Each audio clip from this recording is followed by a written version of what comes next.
Welcome to Off the Cut, where we talk about building, a podcast where we talk about building, answering making all of your questions. I'm Eric from Spencer. I'm Scott Walsh. And I'm Zach from Zach Builds. If you have a question that you would like us to answer on air, you can send it to offthecutpodcast@gmail.com. You can find both. You can find us on YouTube and Instagram, and because we have to keep up I with don't kids, have TikTok. You can find us on TikTok too. All right, now let's get into the show.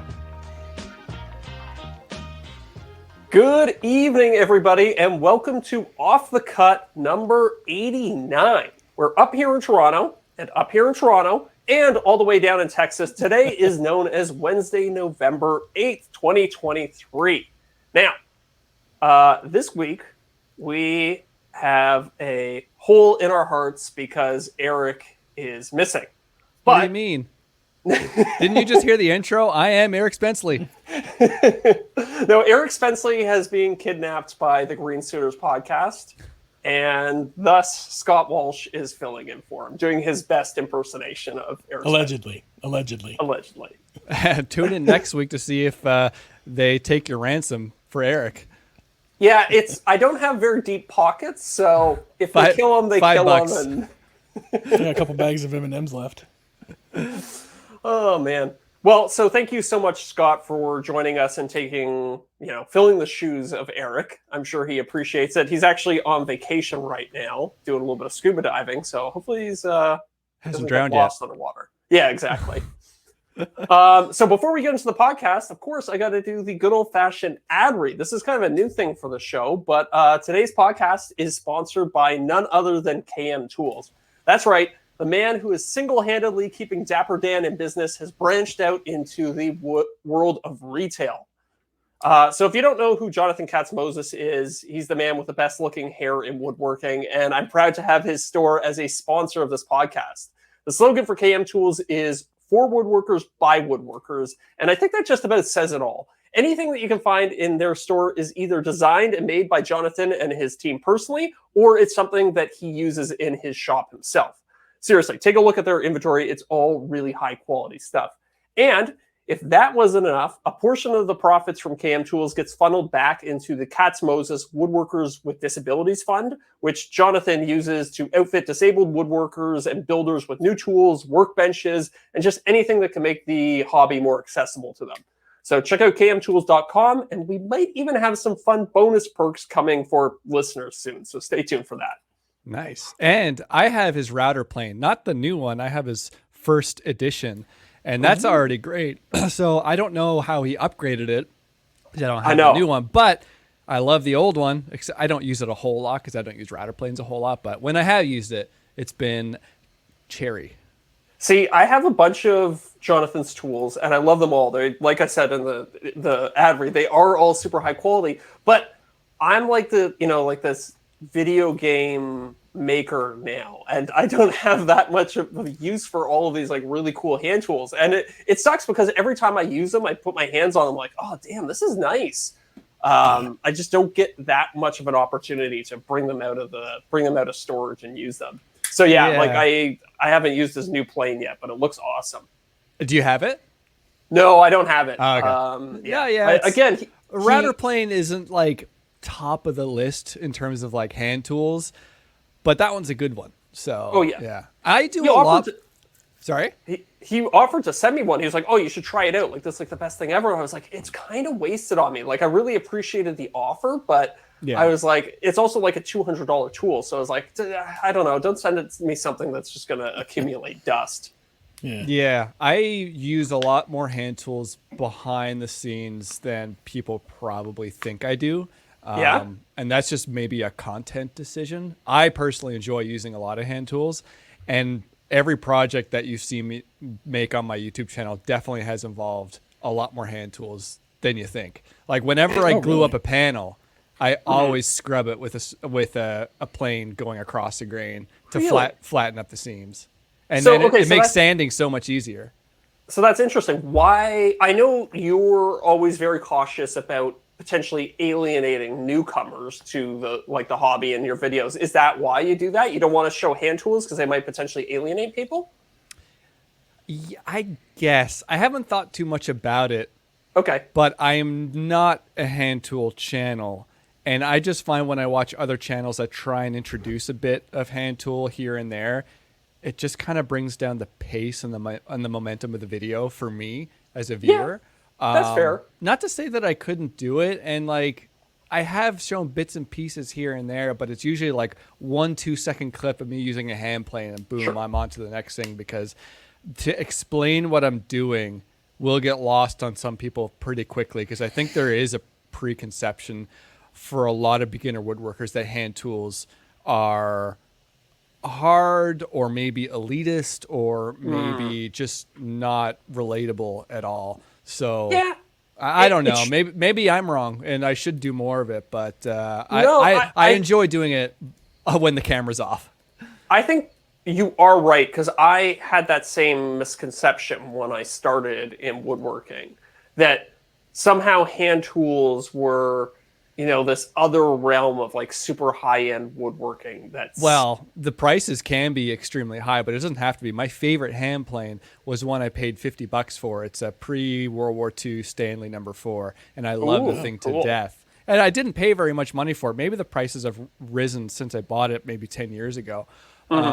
But that plane gets used on every single project, and it all comes down to how well you can sharpen, really, because hand tools are infinitely easier when it's sharp, and when it's not sharp, they become a nightmare, and that's why people don't want to use them. It can get quite laborious to keep your hand tools sharp. Like, that's what's always deterred me from using them a lot of the time, is just the maintenance that goes into it. And 100%. I know it's probably not that bad if you get all set up and you get the right, what do they call it? Like the diamond grit thing. And yeah, we don't have to dive too deep into hand tools right now, because people are already turning off the podcast. True. But I have gone through a journey to simplify my own sharpening setup so I sharpen more, because there was a time when the thought of putting a blade into a jig to sharpen it just turned me off completely. I had the Veritas jig, which is one of the best jigs you can buy, and it makes it super dead easy to get things razor sharp, but I didn't want to do it because it took too much time. So if you think a jig is going to slow you down from sharpening your hand tools, the next easiest way that I have found is to do a hollow grind with a bench grinder or a Tormek style sharpener. So it basically makes this concavity on the face of the cutting edge, and then it's almost like a kickstand for you to sharpen it on a stone freehand. Sure. It doesn't want to rock as much. Yeah. The problem with freehand sharpening, if you're not really experienced with it, is that you can kind of round over the very tip of the blade very easily if you don't have a lot of practice. And I don't have a lot of practice, but when I started doing hollow grinds on a bench grinder, it makes it a lot easier to keep that edge sharp without a jig, so it makes it super fast.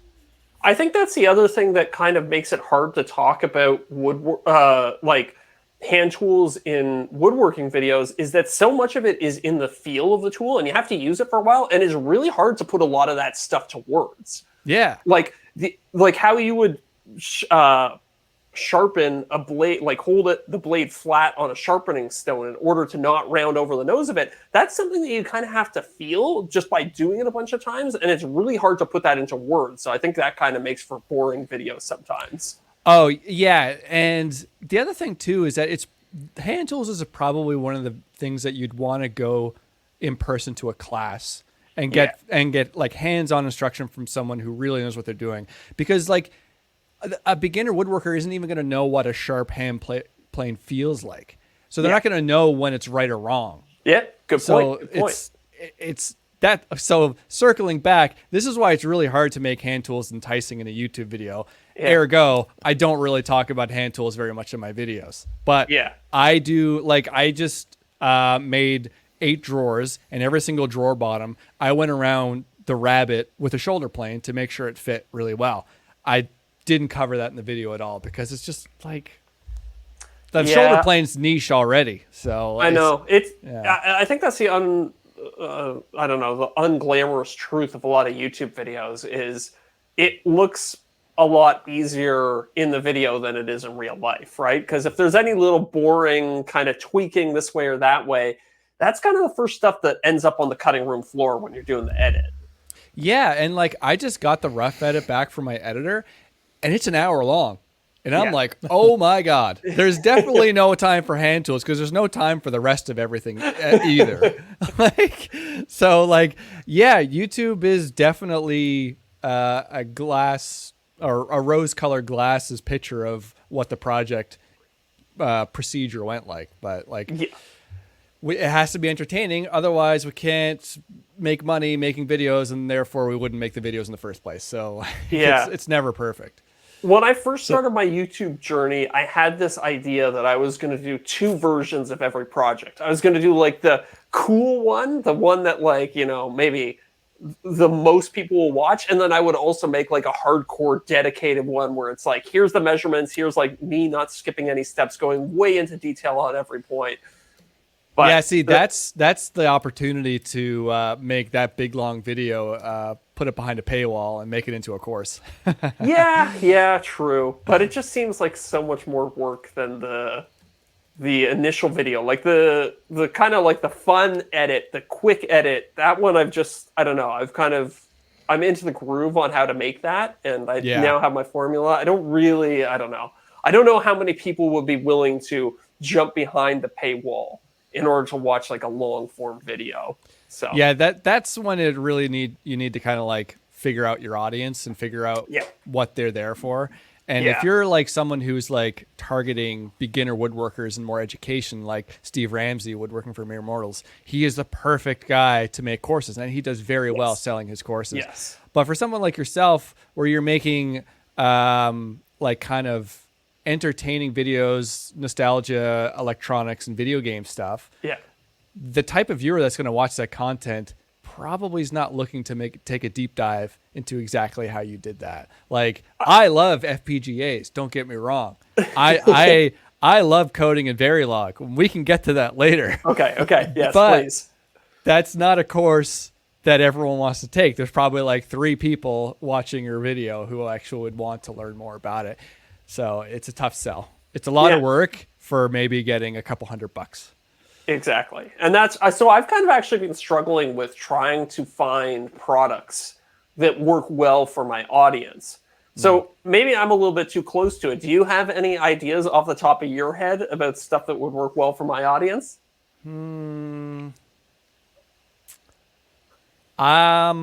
Like a limited merch run of a project that you think is going to do well. But the thing is that you have to launch it when you launch the video.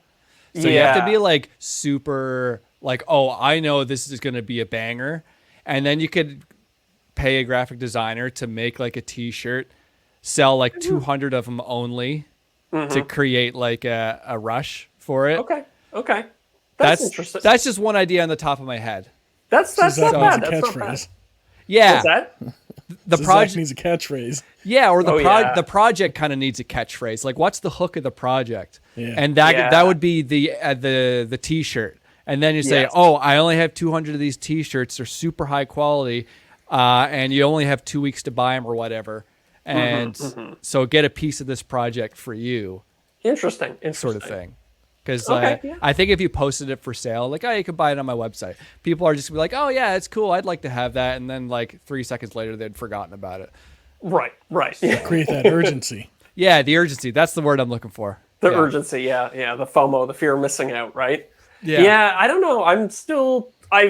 For a long time, I was really scared to invest the amount of time necessary to create a product, knowing that my only advertising vehicle was going to be a video. And I didn't know whether or not my videos would get a lot of views back in the day. So I really wanted to not put the cart before the horse. I wanted to be sure that I was relatively sure that I was going to get X number of views per video before investing the time to make products. Yeah. Whereas somebody like Eric's been doing products since day one. Like, he's been doing plans and all sorts of stuff. So he has this huge back catalog. So I feel like in some ways I'm almost playing catch up, but it's tough to dial in something that works for my audience. Yeah, your audience is not Eric's audience, and it's not my audience either. And making plans for yourself for you doesn't make sense. And don't worry about that at all. Yeah, I have started making plans over the past year and a half, and I only have 5, but some of them do pretty well. Yeah, they sell really well for you, right? Yeah, fairly well. Yeah, the workbench video I released 2 months ago or 1 month I don't remember what that was, but yeah, those did pretty well. Okay. And that was a big video too. That was like 700,000 views or something like that. Yeah, and it's still rolling too, so it's pretty good. So yeah, So when where you do can you launch sell your plans at? on my website, scottwalsh.co. Nice, good plug. I think I have them on my Etsy store as well, but my Etsy store is like just for, like it was what I used to do, and I haven't updated in a while. Etsy's just weird. What's your back end? Is it all Shopify for your website? It's all Shopify. Cool. Shopify is just amazing. I'm not sponsored by them yet. I really want to be. Do they do sponsorships? They do sponsorships, don't they? I've seen a handful. They're pretty selective with their clients, so I'm still vying for it because they do longer term contracts too. So. Okay, gotcha. Yeah. I wonder if it's one of those things where they like look at content creators who are crushing it on their platform and then reach out to them for sponsorships. I don't know. I don't even know how they would make that metric. Like, how would they know that a website is a content creation business? That's true. Yeah, they probably know. They're pretty smart. You could probably look and see where the links were coming, where the clicks were coming from. Yeah. That led to the store, and if a bunch of them were coming from YouTube or Instagram or something, they could probably work backwards from there. Yeah, I have a set of plans being released with the video that's supposed to be released on Saturday that I'm like, ooh, exciting. Oh my God, I have so much work to do. And the plans I don't think are done either. So anyway, that video's come along, and I built a new miter saw station in my shop. Well, you were telling me about this. Yeah, I just finished it yesterday. Wait. So you finished the build yesterday? I finished the build yesterday. And the video's coming out Saturday? You're making me worried, man. How? That sounds like not even... I don't know. In my world, I'm like, I finish a project, and then I have like 3 weeks until I launch the video. Like, I have like a big gap between. Yeah. You have several things going at the same time, though, don't you? Usually I do. I'm pretty like linear, where it's like one thing at a time because that's all my brain can handle. Yeah. But so the sponsor has a deadline of Saturday, plus my family's coming to visit me on Saturday as well. So it's like, if I don't make the deadline, like there's a week where I'm not gonna be able to work on it. So I have to get it done. Okay. But the project turned out amazing. I'm so excited about this. So walk people through this project. It's pretty cool. You have the miter station on glide rails. Is the saw itself on glide rails? Yeah. So the saw traverses left and right on the miter saw station. And the point of that is because I have a really small shop, and the fact that I put my miter saw on the small wall, not the long wall, I don't really have much room left and right for like the board. So the miter saw station itself is 8 feet long. And if I go put an 8-foot board on it, and the miter saw is like right in the middle, bolted down, all I can do is cut that board right in half, and that's it. So the idea is, here's a miter saw station where you can cut the board at any point because you can just slide the miter saw over, and it increases the capacity of a small miter saw, because I'm not about to put my miter saw where my jointer is on the long wall, because my jointer is much more important to me than my miter saw. That's a fantastic idea. Yeah. I got a huge response on Instagram too. People are like, "Oh, why didn't I think of that?" So I know this video is going to be a banger. So I'm really glad to have a set of plans coming out with it, because I got such a good response. So linear guide rails. So basically, or linear guide bearings, which are on rails. So they're very smooth. It just kind of rolls back and forth. And to lock it in place, I have a mag switch. Have you ever heard of a mag switch? Oh, yeah. It's like those really heavy magnets that have a knob on it. You turn it and it locks it in place. Nice. Do you have an affiliate link for the mag switch? No, I don't.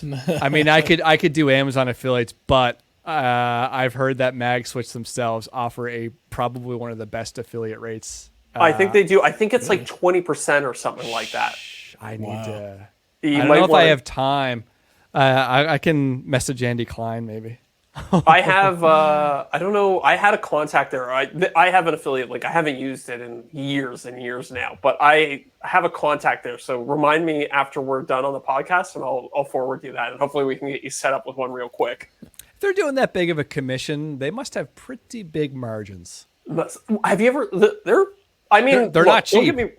Exactly. I like the mag switch stuff. Like it all works really well, but it's expensive. It's a tough pill to swallow. Yeah, I remember it was like $80 for the 150-pound one, or however much. It was crazy. Exactly. And I got the adjustable angle gauge one for welding, which is a great tool. I use it all the time, but I think it was like $150 or something like that. And they have like a drill press fence. It's really cool, but it's like, I don't know, $200 or $300. I don't know how much it is, but it's very expensive. Yeah, yeah. And I have their feather board too for my table saw, which I use all the time. I want that. I should get that. I never use my regular feather board because it's too much of a pain. I don't even know if I'd use it then, but it seems really cool. I use it all the time. I think it's pretty great. Yeah. Yeah. So yeah, you should definitely get that. So okay, so go back to this to the miter station. Yeah. Do you have like a stop block that stays in place, or I guess the one wall would just kind of be your stop block? It could be. And when I was using it while it was being made, I was actually using the wall as a stop block. But to the left of the saw, I do have like your regular sort of platform that's raised up just as high as the table. And to the right of the saw, I do have a T-track down on the height of the countertop, I guess. So it's really low in comparison to the height of the saw. But I 3D printed a stop block that kind of raises up. It's like a big chunk that raises up at the same height. And it has a kind of a little platform to support the workpiece. And you have an optional thing that lifts up and down to act as a stop block. Okay. I don't know if I'm like, it's hard to explain, but if you saw it, you would know exactly what I mean. So it kind of solves a problem of having support where there's no platform to the right of the saw, and it also gives me a stop block. Yeah, I think I get it, but I'll have to wait till Saturday to see if I truly understand what you're saying. Now, one feature that I think would be really cool to have in something like that is some sort of measurement against the stop block, like either in the guide rail or maybe on the wall behind it or something like that. Do you have anything like that? It's tough because where the saw is, it's going to throw the measurement off on the T-track. So it's like, how would you, depending on the saw. So I had a couple of ideas. One initially, before I even thought of the linear guide rails, before I thought of the mag switch, I was like, maybe I can just have little indentations for it to stop every 10 inches or so. So it would make the math really easy.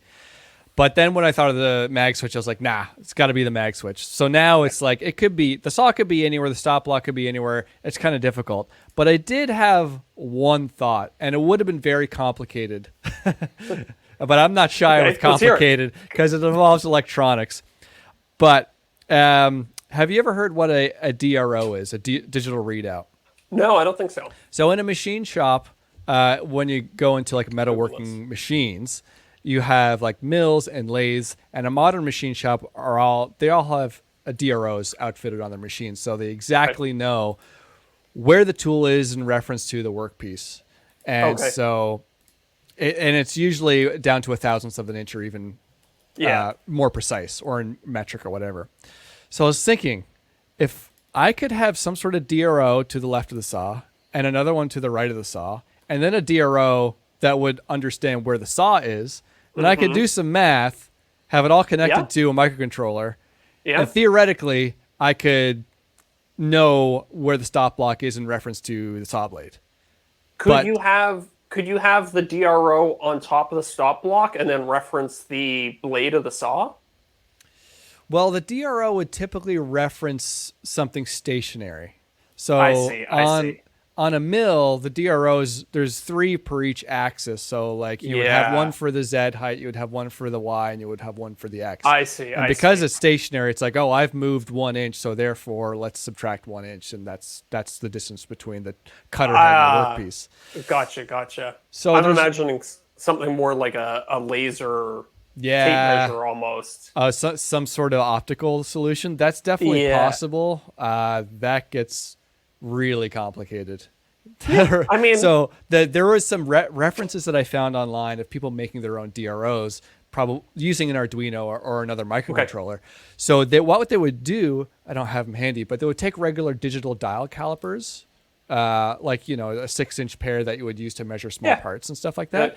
They would take pair around here somewhere. Yeah, I have one in the drawer back there. But they would take those apart and they would print their own circuit board that would be like 500 milliliters long, and they would use the sensor in the dial calipers and extend the length of the digital readout. So then I was thinking, well, if I could take an output signal from the caliper, do 3 of them, so one for the saw, one for the left stop block, and one for the right stop block, stick them all into an Arduino, do some math, and then I would be able to know precisely where the stop block is in reference to the saw blade. Yeah. But that is a lot of work, and that's probably 2 weeks of work that I don't want to do for people. There's already a hook to the video at this point. Like, the hook is I have a miter saw that slides back and forth. Yeah. People are going to click on that. I don't need to do anything else. That's true. Yeah, that's an important lesson. Sometimes you have to know when enough kind of gee whiz features is enough, and you can stop working on a video. Like, sometimes I'll have like a list of like 10 things that I'd like to put into a project, and I'm like, you know what? 7, 8, and 3 are really time consuming and are not going to generate that many more clicks. Yeah. So I'm going to cut them from the project. Yeah, that was similar to a coffee table that I built a few months ago. The flippy one, right? The flippy one. So the whole concept of the coffee table was like, oh, I want to make it a coffee table and an ottoman all in one. The concept of that was probably enough. But then I had to go down this rabbit hole of making it all automated. I don't think it was that important to automate it in the end. That caused me a lot of work, and I did it. And it didn't work out 100% correctly, but I probably would have been fine if I'd just been like, oh, my coffee table is an ottoman. Or the fact that I made a pretty nice looking piece of furniture might have been enough in the end as well. So Yeah, I mean, sometimes just a really good looking picture of the final product in the thumbnail is enough to sell it. I'm not confident enough as a furniture designer to know when that's going to work. I'm not like Nick Padula. But I'm really happy with the design of that coffee table. I think it's definitely my best woodworking I've ever done. Yeah, it looked great. I really liked it. But like, I'm not known to be the furniture designer on YouTube. And so therefore YouTube is not going to necessarily point me to that audience. And do you ever think about, would you ever limit the level of your woodworking? Coming back to that conversation before of not potentially wanting to alienate people, you're trying to target this beginner audience. So would you ever be like, ooh, that's almost like this design is too pretty, I should scale it back a little bit to make it more accessible? Typically I do. The exception being the coffee table. I just had this moment of like, I want to make this coffee table for my house, and I wanted to make it the way I want to make it and not worry about what YouTube thinks, because typically I do make things simpler, A, so I can attach a set of plans to it and sell it and make it easier for people to build, but B, also just make the video itself more accessible as well. Yeah, that coffee table video is not accessible at all. It's just watch me try hard stuff, and in a way that style of video is rather selfish because I'm not thinking about the audience, I'm just thinking about what I want. And usually I don't do that, but I just had this moment of like, I want this, I'm doing it. I mean, sometimes you have to do it for your own sanity. Just do something just for you. And I'd love to do more. Yeah. With that video, did you do a set of plans? No, absolutely not. Okay. There's no framework for that video to make it easy because the top itself is one big slab. So that in itself is specialized sort of work to be able to deal with that. Yeah. Right? So, and then there's the carving on the aprons, and that's all like, I can't claim to be able to teach that kind of stuff because half of this I was just figuring out as I was going. Fair enough. I mean, there is a middle road that you could take where you kind of do the special one for you, and then you say, but here's a much more simplified version that I've made a set of plans for. But like, that's the thing. It's like, here's this cool version. Here's a crappier version for you. Like, that's a pretty hard sell. Yeah, fair enough. Yeah. Plans is tricky. Well, all of my plans are shop furniture for one. I don't think. Okay, I can't claim this, but maybe I will. It's like I don't think I'm ever going to make plans for something that's not shop furniture. Well, it would have to be so broad in its appeal. Yeah, which is tough because furniture for interiors is so subjective with style. And honestly, if I were, I'd probably do something like all farmhouse furniture or something like that. I know it's like kind of out of style, but at the same time, I think the demo that still likes farmhouse furniture would be the demo most likely to be like, oh, I like that sort of X-brace coffee table sort of thing. Yeah. The farmhouse is very approachable from a DIY standpoint as well. Yeah, exactly. Well, it's a style that lends itself to simple shapes, and you know, a lot of it's made with just like 2x4 construction material or whatever. So. And it's why Anna White was so successful back in the day. Like it was all farmhouse stuff. It was all super accessible, and I think a lot of her plans were free or very low priced too. So many people did the Anna White plans. So it works. Yeah. But I think you hit on a good point. Like, it's so subjective that you're almost immediately alienating 99.9% of people, because somebody might be like, oh, you know, like it's a nice coffee table, but I don't necessarily, it doesn't match my couch, or it doesn't match all my other furniture and stuff like that. Where shop furniture is much more functional. People don't really care about the aesthetics. It's what it can do and what it can add to their space. Yeah, and some of my shop furniture plans that I offer, like my first workbench, my bigger one, and now the miter saw station, there is a little bit of flair to it. With the workbench, the frame and panel drawer fronts is an example. Like, you obviously don't have to put frame and panel drawer fronts on a shop furniture, but to me, it's a skill that's definitely worth working on as someone who's a beginner to intermediate woodworker, because it's not as straightforward as just slapping a panel on there. And same thing with this miter saw station. Again, it has frame and panel drawer fronts because aesthetically it looks cool, but it's a skill that you can take to other builds as well. Yeah, true. Yeah. Do you ever get messages and emails and stuff like that from people sending you completed versions of your plans? Occasionally. A lot of the workbench ones that sold for my first workbench, I did get a lot of that. My crosscut sled plans, both of them sold very well. I haven't seen one. Like, really? Yeah, I've sold hundreds of them. And in one of the first page of the plans, it says like, show me a picture, send it to my Instagram at Scotty D. Walsh. No one has ever sent me a photo of the crosscut sleds before. I don't know if people are making them or not, but they still sell well. Well, I mean, if the plans are selling, I guess that's the most important thing. But I always love it when people send me like photos of like, hey, I made a coffee table in your style, or, you know, like, hey, I did this thing inspired by your work. It's always really satisfying to get those. Yeah. Our mutual friend Arpad made my workbench. Oh, nice. Very cool. Yeah. He's in the middle of like redoing his whole shop now. Like, that kid, he's really, for everybody listening, they should check out his channel. He's a really impressive woodworker. He's 16, maybe? He's probably 15? like 17 or 18 by now. Okay. Built his own workshop from the ground up, like framing and everything. Yeah, framing and everything. And then recently just abandoned it and is now moving into a new space that he's currently outfitting. Yeah, that's such a me move too, just to spend so much time and effort and money on building something. And then like 3 months later, I'm like, okay, bye. I don't care.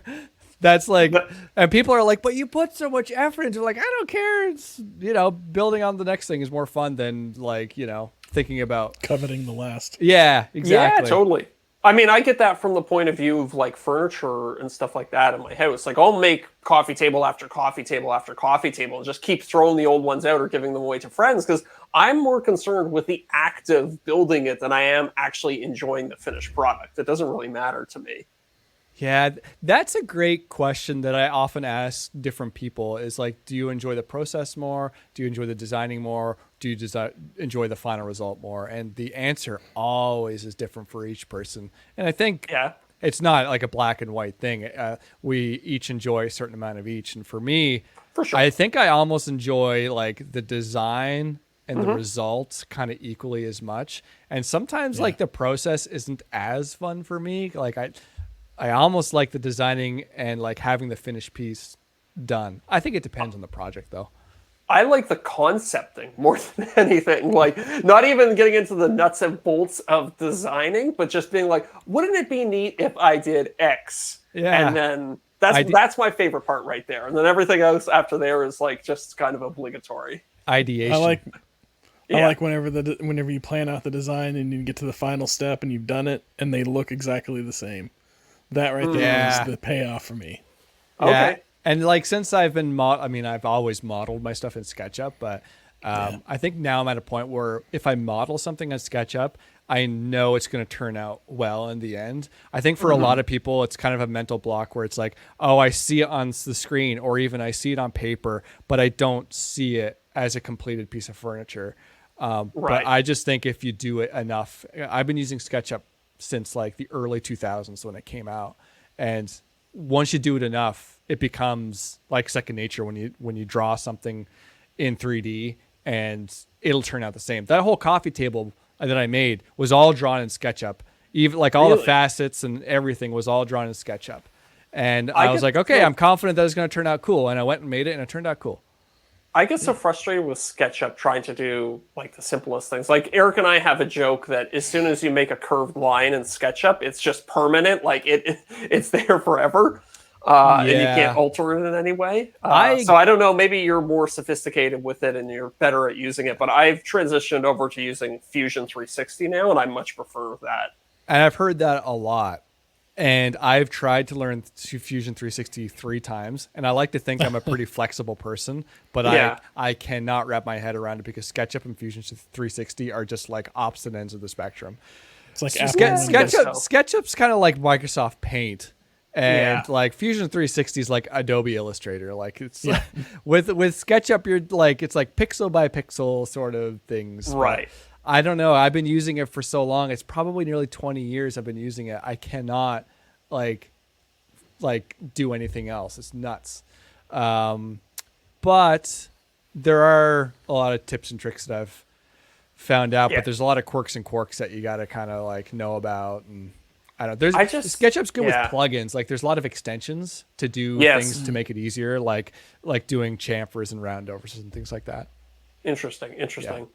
Yeah, now that I've taken the time to learn Fusion, I don't think I could ever go back to SketchUp. And I only use the bottom 10% of the capabilities of Fusion. But for woodworking projects, like that's all you need. Even 3D printing projects. Yeah, and for most people, I think SketchUp is probably a lower barrier of entry in terms of like knowledge and stuff like that. It's pretty easy just to bang out a cube or a box or anything really quickly in SketchUp. And for very basic furniture making, doing cabinetry or whatever, as long as there's no intense compound curves, SketchUp can easily do that. Yeah. But I would love to learn Fusion to the capacity that I know SketchUp, but I don't have a lot of time to do that. And I probably need a good course to teach me how. And well, the one Eric and I always recommend to everybody is it's a YouTube course. It's all free. It's called Learn Fusion 360 in 30 Days. And honestly, I did the first 5 or 6 days of that course, and that was sufficient for any woodworking project, I think. So, and they're like 15 minutes each. So honestly, you could learn it in the span of an afternoon if you wanted to. Yeah, I probably just dove into it without instruction, and I keep trying to revert to SketchUp mentality where with SketchUp, you have your measuring tape and you can stick a guide point anywhere or a guideline anywhere. But with Fusion 360, I'm like, I just want to measure from here to here or something like that. And like, I can't figure it out. You can do it. It's just you use the I key instead of the T key. Whatever. That's a future Scott problem if I ever get into Fusion. Yeah, fair enough. My plans guy uses Fusion, so I should probably switch to that for him, but I don't know. Oh, yeah. So how do you go back and forth between the two? I don't know. Ask him. I send him the SketchUp file. And he just figures it out? And he deals with it. I'm like, great. Thank you. I guess there's some plugin to like translate between the two, probably. Or I don't know if he exports an STL or I don't know. Yeah, maybe. Oh, so for all your 3D printing projects, do you use SketchUp? Yeah. Oh, hold on. Sorry, guys. My headphones just died, so you're probably going to get some feedback from me. Oh, I hear a good delay from me. Yeah. like a good Van Halen solo. I don't hear it anymore. Yeah, so I'll just talk anyway. 3D printing and SketchUp usually don't go hand in hand. A lot of people who are into 3D printing do use Fusion, and I get it. Yeah. But because I just can't friggin' figure out Fusion, I've just stuck with SketchUp. And honestly, it works just fine. Sometimes I have some issues with some geometry that doesn't always transfer over to the Slicer program. But the Bamboo Lab Slicer program is pretty smart, and it can make up for SketchUp's deficiencies. Yeah. So you can use SketchUp for 3D printing. Okay. So what do you do? The chisel thing you did was pretty good. Yeah, that worked out pretty well. And like most things work out pretty well, honestly. So can you export as an STL from SketchUp? Oh, yeah. Yeah, definitely. Oh, okay. All right, cool. Yeah. Interesting. So, as far as I know, like when I look at like the quality of the physical print, there's not really much difference because like when you do curves in SketchUp, like it cuts it into individual lines, but you can adjust how fine the resolution of those lines are. Oh, wait, it does it in SketchUp? Because in my mind, that's the job of the slicer. In terms of like layers, that is a slicer. But I mean, like when you make a curve and the resolution's low, it looks like just like a. Oh, interesting. Yeah. I've never actually zoomed in enough on. I mean, I guess at some level, even my Fusion 360 files must have that going on at some level. I think they do as well. It's just in SketchUp that it defaults to a pretty low curve resolution, so you always see like it looks like a loony. Sorry for the American viewers. Yeah, no, that's a reference I understand perfectly clearly. Yeah. What's that, Deric? I said it just looks a little loony. Yeah. Yeah, that's what I mean.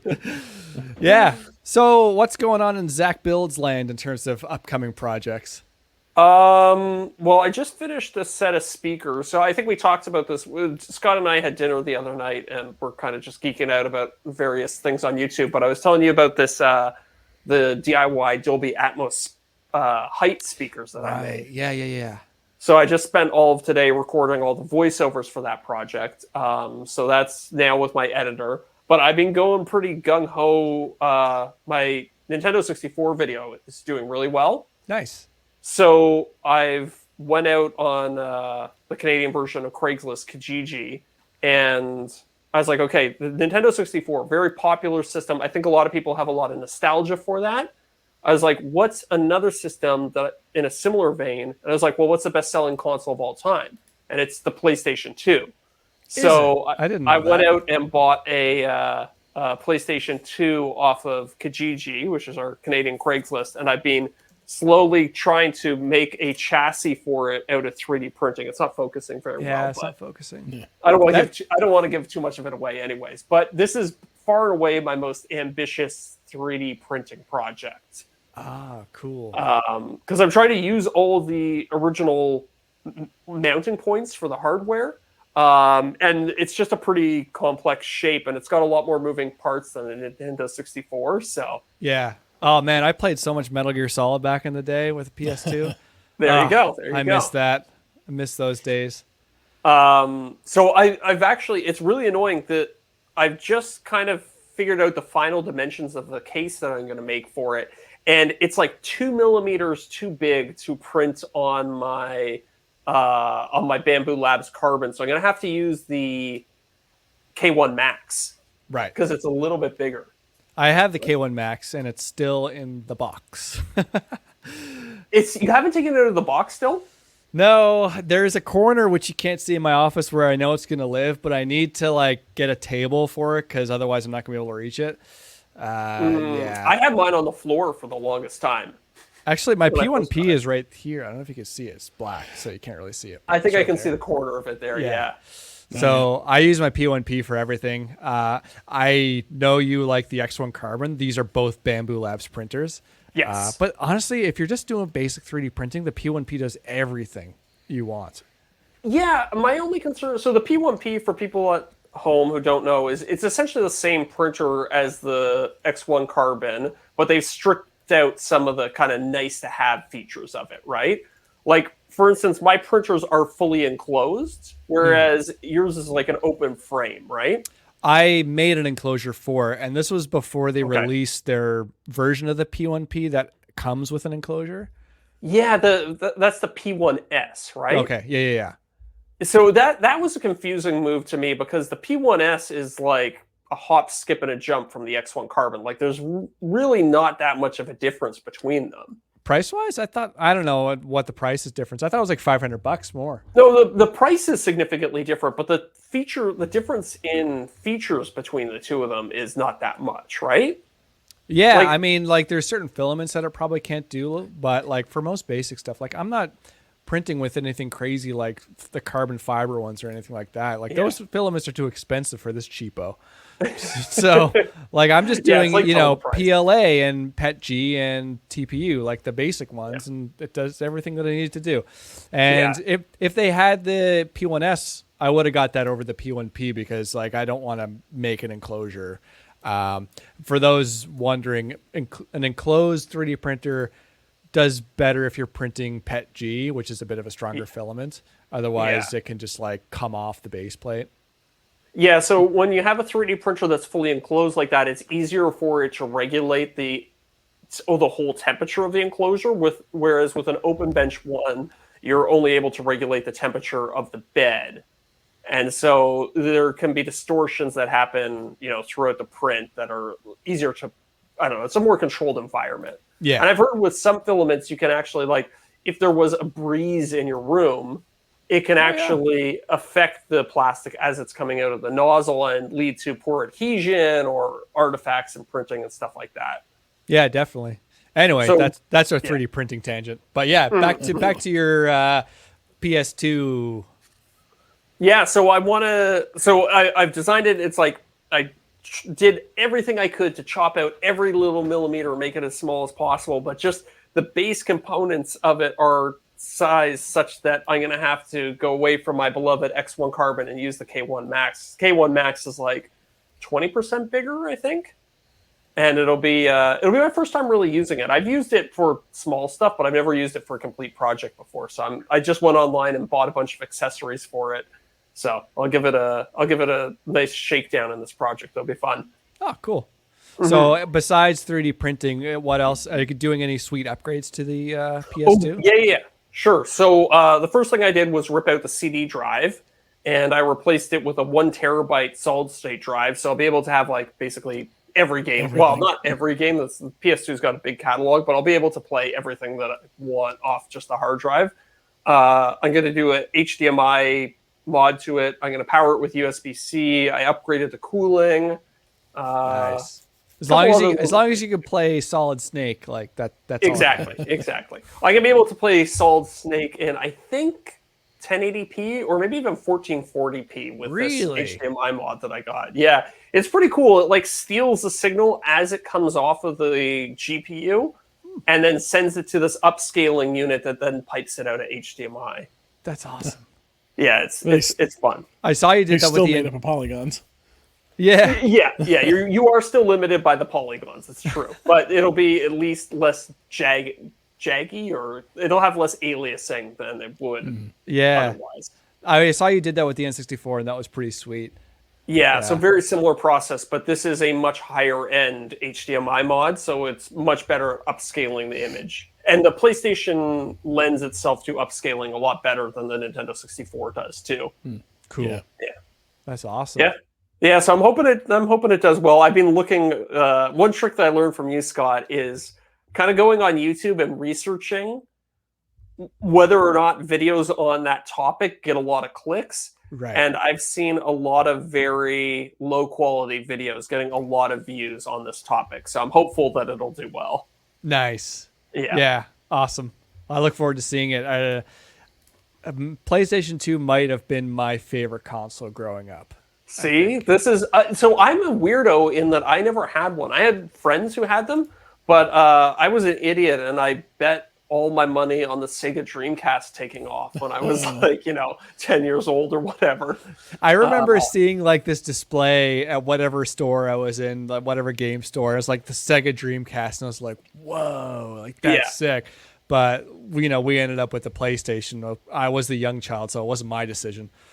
Well, I mean, you made the right choice because the Dreamcast died a very unceremonious death, and the PlayStation 2 lived on for a long time. Yeah.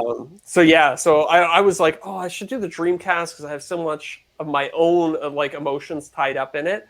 But then I was like, oh no, okay, wait. After looking on YouTube, there's much more interest in PS2, so I'm going to do the PS2. Mm-hmm. Nice. So I've asked you this before, but I'm going to ask you again for the benefit of the listeners. You do a lot of like electronics content. Are you going to get into anything like microcontrollers, aka Arduinos, anything like that? I did an Arduino project recently, which was my air quality meter. I'm actually still working on editing the video for that. But it's an air quality meter that's powered by an Arduino. That being said, I used somebody else's code and their designs in order to do it. So it kind of got my feet wet with the process, but I now know from doing that there is a lot of like base level learning that I have to do in order to support it. And it's kind of like, oh, do I want to invest all this time into it? It's like me and Fusion. Exactly, right? So if I had the right project in mind where I was like, oh, I think this is going to do really well, and that'll justify me learning it, then I will. But until I find that perfect project, I don't know that I will. Yeah. I don't think it's as much of like a Mount Everest as you think it is. There's like a handful of basic coding concepts for coding in C with Arduinos that you'll need to know. And these are coding concepts that are like very basic with all coding languages at that sort of level of coding. So, very basic things like if statements, loops, how to create variables and things like that. You can do so much. One of my older projects, that video didn't do really well on my channel a long time ago. I automated my dust collection system. Oh, that's cool. So basically every single machine had a little sensor that I made that sent a signal to an Arduino that would tell the Arduino if the machine had turned on. And then I made all these custom blast gates where the blast gate itself was attached to a servo motor. So that would open and close the blast gate. And each dust collector, because I had 2 dust collectors, had a relay on it to turn on and off the dust collector. So basically, whenever I'd touch a machine on, it would send a signal to the Arduino that was like, oh, open the blast gate for that machine and turn on that dust collector for that machine. Yeah. The coding ended up being kind of long, but it was all just a bunch of basic if statements and things like that. Sure. I think I had made some functions, but like beyond making functions, it's all pretty straightforward stuff. So you can do a lot with not a whole lot of coding. Yeah, okay. Something like that, I think I could probably wrap my head around. I do have a little bit of background in like Python and JavaScript and stuff like that. So I am familiar with some of the basics. I would still have to obviously learn the ins and outs of the Arduino language. Yeah. But Arduino is C. Is it? Oh, okay. Yeah. I thought it had its own language. It has its own libraries, but you can. It is C, and you can basically do anything you can with C. So language C is a very basic language, but I don't mean basic as in like it's a bad thing. It's in a way it can be more advanced because you need to kind of write more code to do less over something like Python or Java, which are more fleshed out languages that have a lot of built-in functionality. The thing with Python is that there's probably a function already made within it, and you just got to Google a function to figure out what it is. Whereas C, there are libraries, but it's not a lot, and so you might need to write your own functions or do stuff like that. So the good thing about Python, it kind of seems more beginner-friendly because it's more searchable in a way. Like it's almost like there's more resources. But Arduinos are not powerful enough to run Python. But really? Okay, interesting. As far as I know, because I think Arduinos are 8-bit and Python can only run a 16-bit, something like that. I'm not super knowledgeable about that. But Raspberry Pis can run Python. Now, Python isn't as an efficient language as C is, but for doing basic stuff, it really doesn't matter. So if you are knowledgeable in Python already, or you're looking to get into it without a lot of like low-level language knowledge, then maybe grab a Raspberry Pi. They're a bit more expensive than Arduinos, but grab a Raspberry Pi. You can use Python, or you can use C on a Raspberry Pi as well if you want to. But grab a Raspberry Pi and you can do a lot with that. And Raspberry Pis are much faster than an Arduino. Yeah. I was actually looking at getting the new Raspberry Pi 5 that just came out and using it for like for a game console video. But I don't know, maybe I could find another use for it. It's honestly, like I said, it's just a matter of finding the right project that excites me. I find that since learning all this over the years, I can't stop thinking of projects that I want to do with it, because it's like at the end of the day, an Arduino is a microcontroller, and all a microcontroller is a bunch of inputs and outputs and some code that just has instructions for what to do with those inputs and outputs. So that's all it is in essence. Like you can connect anything you want that's at the right voltage and stuff to, and there's already a bunch of little components you can buy out there. So like I just made an MP3 player for my buddy John Cesaro of Lincoln Street Woodworks. If you caught a recent video of his, he made this musical bar cart, and I made the musical part for him. You were telling me about that. Yeah. So like all it was a bunch of limit switches, so that when he lifted off a bottle of gin, the limit switch would turn off. It'd send a signal to the Arduino that said, play Gin and Juice, the song, to this. Yeah. And I just connected an amplifier from an output of the Arduino, and that amplifier is connected to a speaker. And again, it's like inputs and outputs and a code that tells it what to do with those inputs and outputs when something changes. So once you like kind of have that sort of knowledge, like anything's possible. And in my back of my mind, I have so many ideas for projects, like so many, and I'm not going to be able to do a quarter of them. And most of them aren't good for YouTube either. But it's kind of one of those things where when you learn it, you get really inspired. So if somebody who's listening to this, or maybe even just for my own edification, would you suggest that somebody invest the time to learn Arduino, or would you just say skip the middleman and go straight to Raspberry Pi and do it in Python? It's a good question. I think if you're the type of person who is a bit more frugal, and B, doesn't mind getting into the nitty gritty, learn C, and then the world is your oyster, basically. You can do anything you want. With Python, it is a little bit easier. The syntax is a bit easier and it's more forgiving. What I mean by syntax, is let's punctuation just say, the punctuation of the language, let's say. Python's more forgiving in that regard. There's a lot more functions that are already out there, so it's a bit easier and maybe faster to code. But with C, you can do exactly what you want. So if you're more like, let's say you're more like type A or whatever, do the C, do Arduino. If you're more frugal, do C, do Arduino. If you don't mind spending a bit more for a Raspberry Pi, and maybe time is a factor, maybe do Python and Raspberry Pi. Gotcha. Yeah, one of the limitations I ran into working on this air quality meter that's powered by an Arduino is that it was just super slow to respond to stimulus, like, changes in the environment. I, sprayed a little bit of spray paint, and there would be like a 10 to 30 second delay between when I could smell it personally and when the machine started picking it up. And I can even see, you press a button on the screen to open up a menu or something like that, and it would take 5 seconds for it to happen.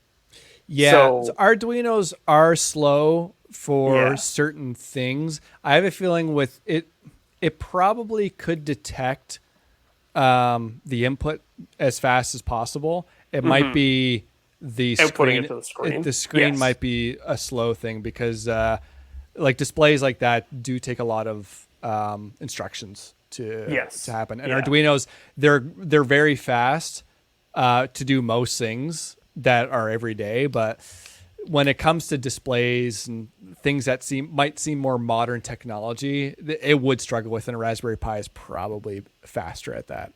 And if you have the code for the Arduino in C, then you should be able to plant that in a Raspberry Pi, and it should work a bit faster.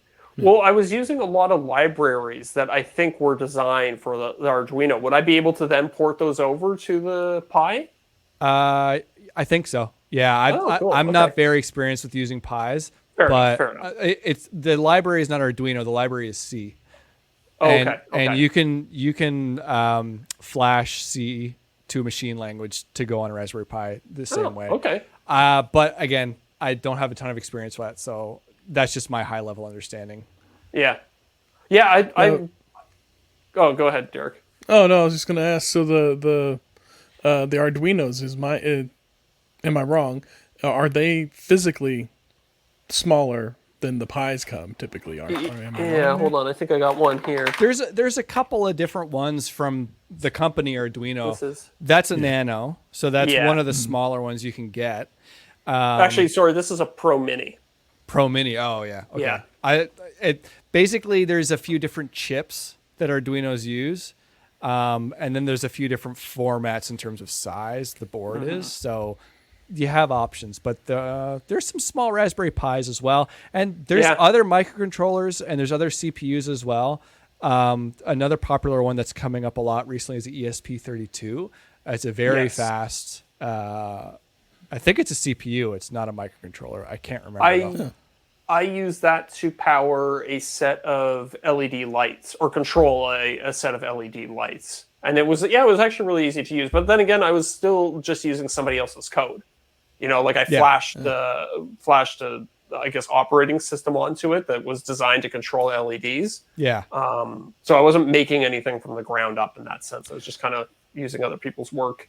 Coding is interesting in the fact that when I do a project and I start with someone else's code, I get very confused very easily. Yeah. It works better when you just start from the ground up, so you know exactly what everything is. Because when you look at someone else's variables, it all gets very confusing. When you do it all yourself, it's like, okay, I can diagnose anything in my own code now. I know exactly why I named it what I named it. Yeah. Exactly. Even with code that's like properly commented, it's sometimes really hard to still wrap your head around various functions and variables and why they're named the way they are and what they do. And I'm terrible at making comments on my own code, like brutal. But at least if I've written it, like I know what I meant. I mean, I don't think I've ever... The few coding projects that I have done, I don't think I've ever commented them because I'm like, realistically, I'm the only person who's ever going to look at these. Yeah. And so I guess in general with electronics, like making your own stuff with Arduino or Pi or whatever you're using, and as a tangent, you don't have to use Arduino or Pi. You can buy the microcontroller that's on those boards by themselves. And oh, really? Yeah. So there's the one that's commonly on the smaller Arduinos is like the AT328 or something like that. Like you can buy those chips separately, but the process of flashing the code onto the chip becomes a little more complicated. I've used a microcontroller called the PIC, and they make a lot of different sizes and bits and different program storage on them as well.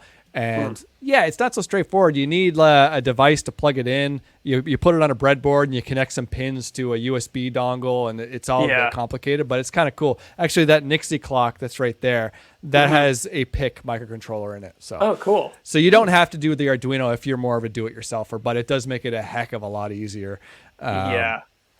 So in general, if you are interested in electronics, Arduinos and stuff are super fun. You probably just need to kind of get a few other general electronics concepts under your belt as well. Like what's voltage, what's current, just general stuff like that to make sure you know what devices are compatible, because you can't like stick a device that requires 12 volts to turn on and try and power it with an Arduino, because an Arduino can only handle 5 volts. So that's actually something that I've been learning a lot of through modding the consoles, because I've been replacing the power supplies on them. Like the Nintendo 64, I used a USB-C power delivery standard to supply voltage to it. But the Nintendo 64 needs a couple of different voltages. So I had to call for 12 volts, send 12 volts to the machine, but then take a secondary line, step it down to 3.3 volts, and then send it to the motherboard. So I was getting my feet wet with that a little bit, and knowing about amperage and, not current, making sure you can pull enough amps in order to power things. So, yeah. I am not the type of person to correct people's grammar, because, I'm the first person that people correct in terms of grammar. But whenever someone says amperage, I just die a little inside. Okay. Current. Sorry. I'm sorry to be that person, but no, it's okay. That's the one word I correct people on, and that's my only thing that I do. Well, Deric is flashing the after show lights at me. So I think we've run over an hour now. So what do you say we head over to the after show? Yeah. What's in the after show? Another 30 minutes of this. Hell yeah. Except it's behind a pay gate for our patrons. Hell yeah. All right, everybody. Thank you so much for tuning in. And, I think in this episode, we proved that we can do the podcast without Eric. Who? So, yeah, who? Yeah. So maybe I'll send him a pink slip. Oh, well, thanks for having me as a guest host. Yeah, no, seriously. Thank you for coming in and filling his shoes and, sharing knowledge with people. It's been great. Yeah, thanks for stopping by. Have a good night. All right, everybody. See you next week.